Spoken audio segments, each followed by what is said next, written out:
Hello everyone. Last chapter में हमने आवेश का क्वांटमीकरण पढ़ा था। चूँकि हम एनसीईआरटी को फॉलो करते हुए चल रहे हैं तो मेरी कोशिश रहेगी कि जो टॉपिक हम पढ़ा रहे हैं उसी से रिलेटेड जो न्यूमेरिकल एनसीईआरटी में दिए हुए हैं वो चाहे एक्सरसाइज में हो या फिर एग्जाम्पल के तौर पे हो वो हम करेंगे। तो आज हम आवेश का क्वांटमीकरण जो लास्ट चैप्टर था उससे रिलेटेड है या कुछ दो एग्जाम्पल हैं जो एनसीईआरटी के हैं, तो हम उन एग्जाम्पल्स को देखते हैं। हम अगर एक्सरसाइज का एक न्यूमेरिकल्स देखें तो ये एनसीईआरटी का अगर मैं ई एक्सरसाइज लिखता हूँ 1.1 में है, मतलब ये सीरियल से नहीं कराया जा रहा है लेकिन जिस टॉपिक के हैं वही कराए जाएंगे। एक्सरसाइज का 1.11 यानी कि ये एक्सरसाइज में है, और जब एग्जाम्पल लिखेंगे तो आपकी बुक के अंदर जो सॉल्व एग्जाम्पल है वो होंगे। तो आगे की वीडियो में कुछ इसी प्रकार होगा। तो अगर एक्सरसाइज लिखा है तो 1.1 एक्सरसाइज का है ये क्वेश्चन, और इस क्वेश्चन में कुछ इस तरीके से दिया है।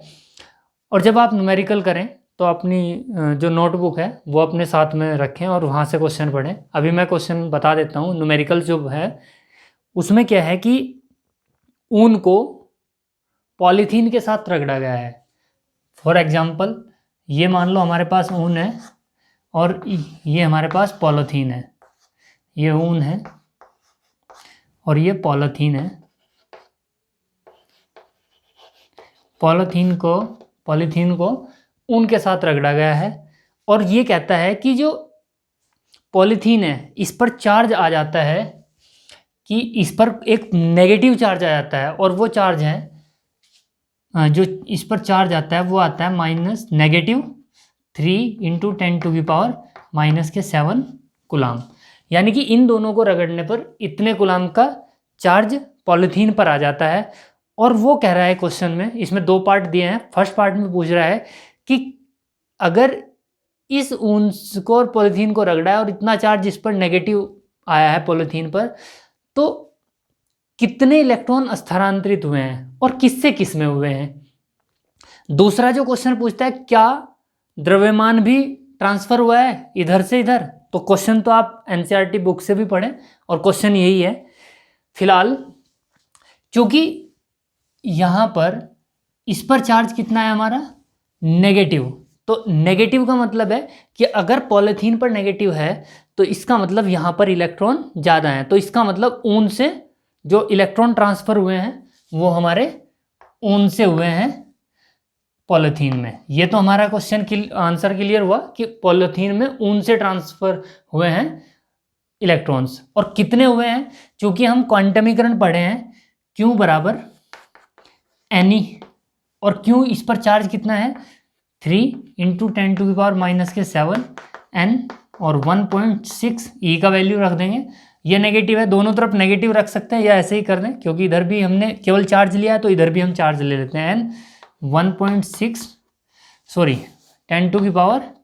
10⁻⁻⁹ तो अगर n यहाँ से निकालें तो 3 × 10⁻⁷ अपॉन 1.6 × 10⁻⁻⁹ और सॉल्व करेंगे तो n हमारा आएगा 3/1.6 × 10⁻⁷ तो यहाँ हमारे पास बचेगा 10⁻⁹ ऊपर जाएगा तो पॉजिटिव 19 - 7, तो ये हमारे पास बचेगा अभी 12। तो 3 को आप 16 से सीधा सीधा डिवाइड दे सकते हैं और 1.6 से, और 1.6 से डिवाइड करेंगे तो आप देख सकते हैं पॉइंट हटाकर भी कर सकते हैं, या फिर जब इससे इसे डिवाइड करेंगे पॉइंट से पॉइंट जाएगा 30। 16 को डिवाइड करेंगे तो 1.875 आएगा शायद।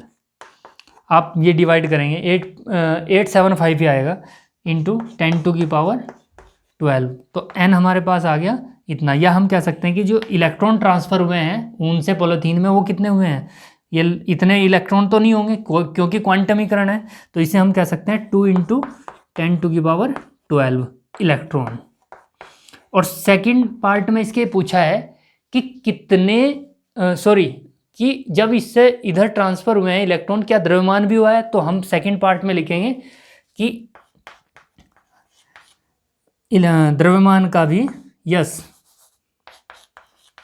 द्रव्यमान यानी कि मास का भी ट्रांसफर हुआ है, भी स्थानांतरित हुआ है।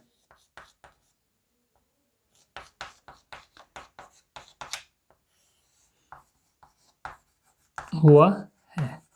तो फिलहाल ये जो क्वेश्चन था, ये न्यूमेरिकल जो था हमारा एनसीईआरटी का है।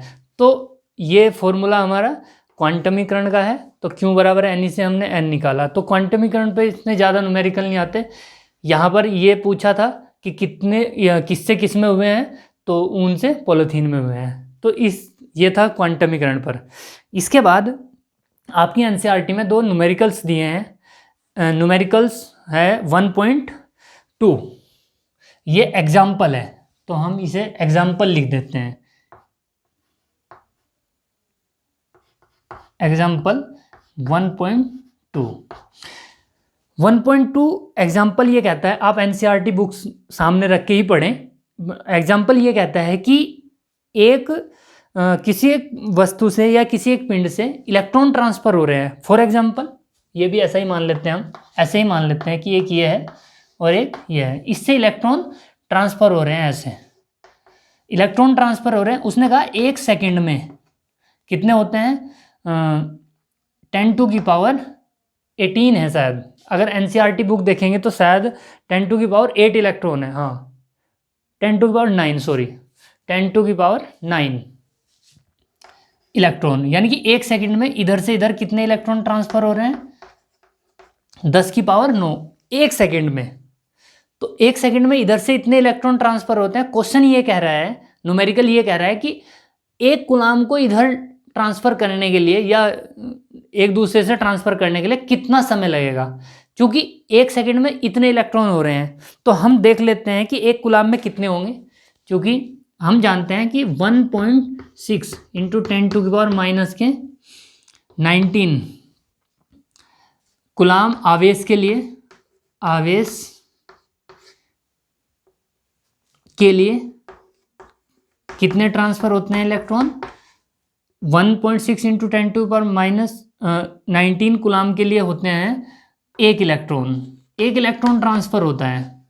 अगर हम ये कहें कि 1 कूलाम आवेश के लिए कितने इलेक्ट्रॉन ट्रांसफर होंगे, 1 कूलाम के लिए होंगे, डिवाइड कर देते हैं 1 कूलाम से, 1.6 10⁻⁹ और ये वैसे डायरेक्ट भी याद होता है हमें, ये 19 ऊपर जाएगा, इसे हम लिख लेते हैं 10 × 10⁸, क्योंकि 19 था, एक इधर कर लिया, और 1.6, और 1.6 से जब इसे कैंसिल करेंगे तो ये आता है, ये आएगा हमारा 6.25 × 10⁸ इलेक्ट्रॉन।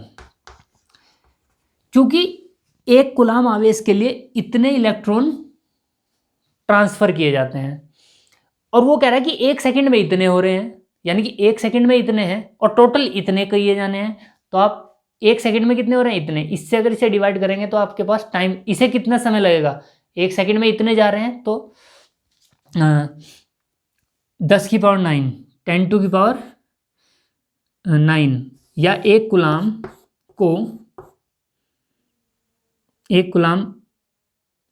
आवेश को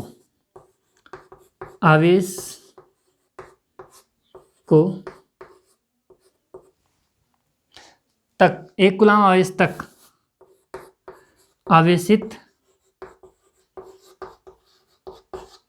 करने में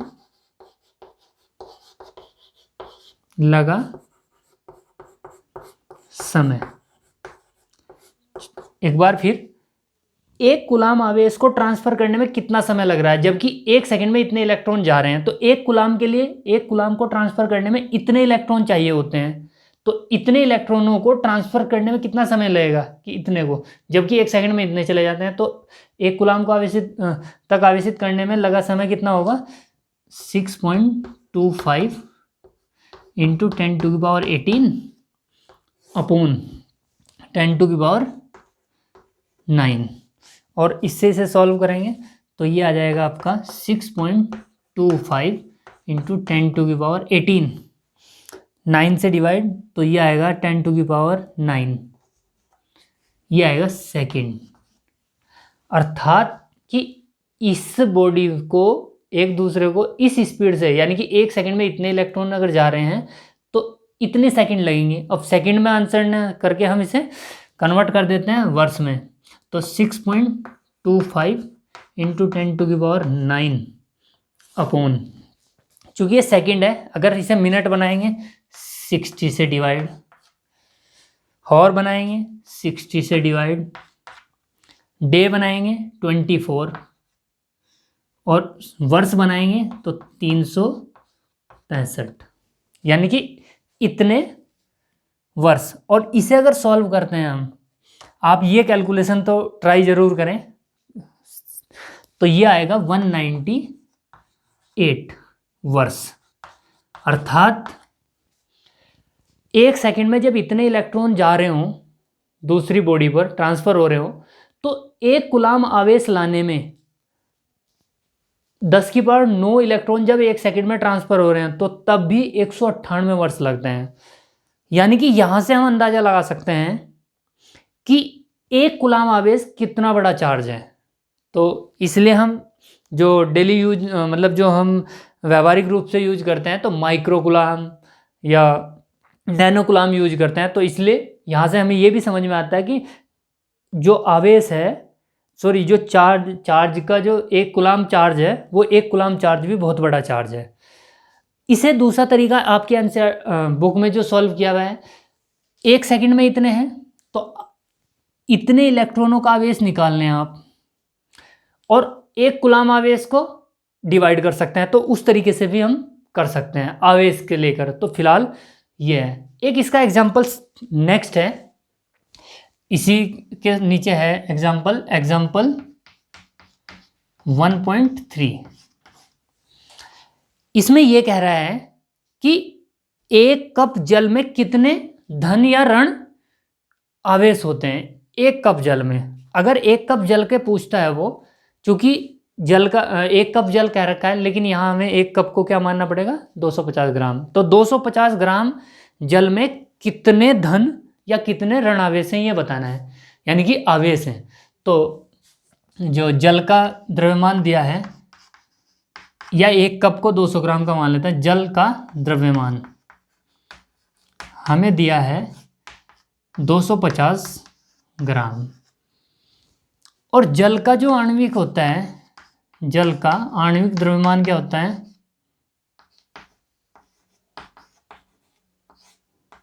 द्रव्यमान वो 18 होता है, क्योंकि H2O, तो H2 × 1 और +16 यानी कि 18 ग्राम।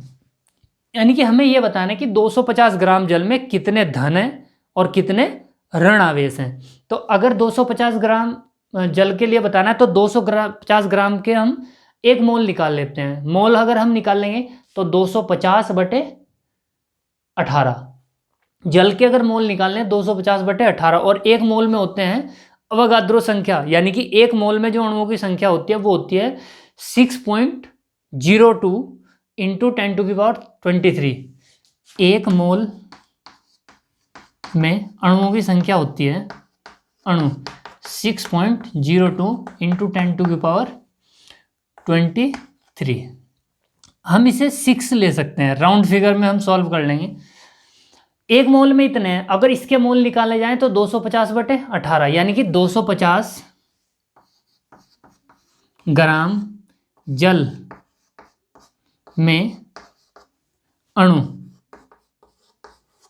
कितने होंगे, 250/18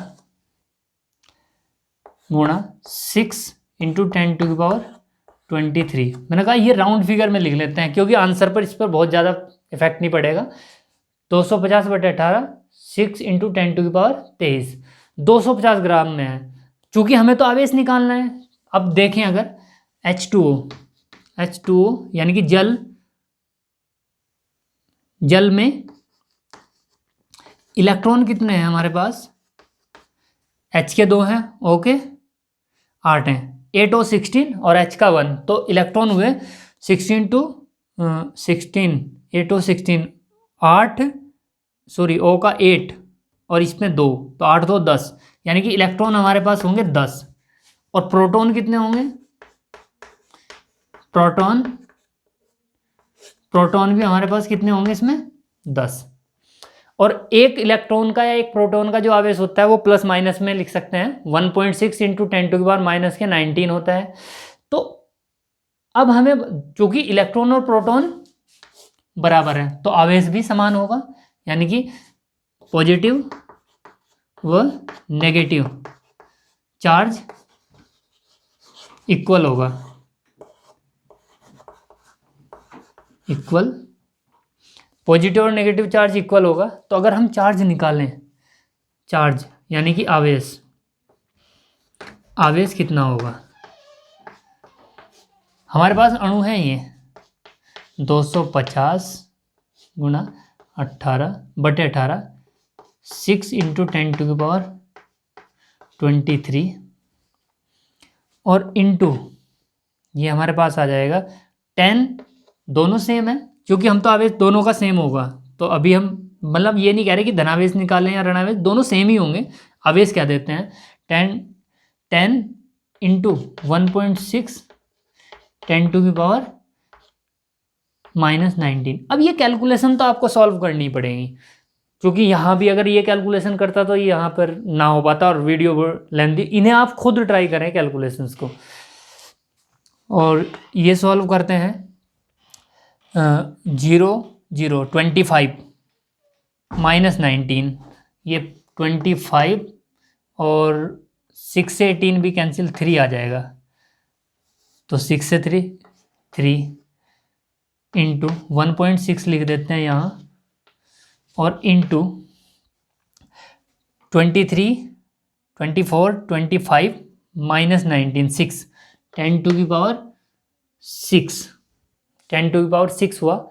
और अगर हम इससे से डिवाइड करते हैं तो ये 3 5 जा 15, 25 इंटू 3 5 जा 15, 0.5, 3 5 जा 15, 1 3 3 जा 1 3 3 जा 9, 3 इंटू 10⁻6 और इसकी और मल्टीप्लाई कर देते हैं 53 और 25 के ये हो जाएगा 75 और 125, 7 1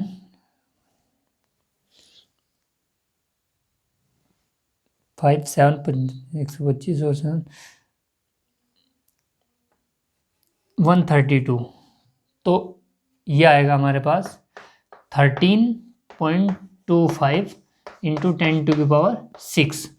और अगर आप इसे चाहो तो 1.325 इंटू 10⁻6। ये थोड़ा सा चेंज इसलिए आया होगा क्योंकि हमने इसे 6.02 को राउंड फिगर में लिख दिया है, तो इससे आप कैलकुलेशन में थोड़ा चेंज तो होगा ही।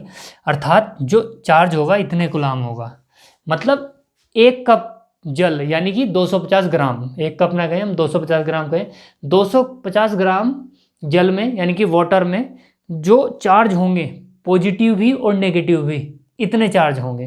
तो फिलहाल हमारे अभी तक के जो हमने कॉन्सेप्ट पढ़े हैं उन पर, उनके बेस्ड जितने भी एग्जाम्पल आए हैं वो हम ये हैं। फिलहाल आप इन्हें नोट करें और नेक्स्ट वीडियो में नेक्स्ट टॉपिक जो भी होगा वो कराएंगे, और साथ साथ हम न्यूमेरिकल एनसीईआरटी के एक्सरसाइज से भी और एग्जाम्पल भी साथ के साथ बीच बीच में आपके वीडियोस में मिलते रहेंगे।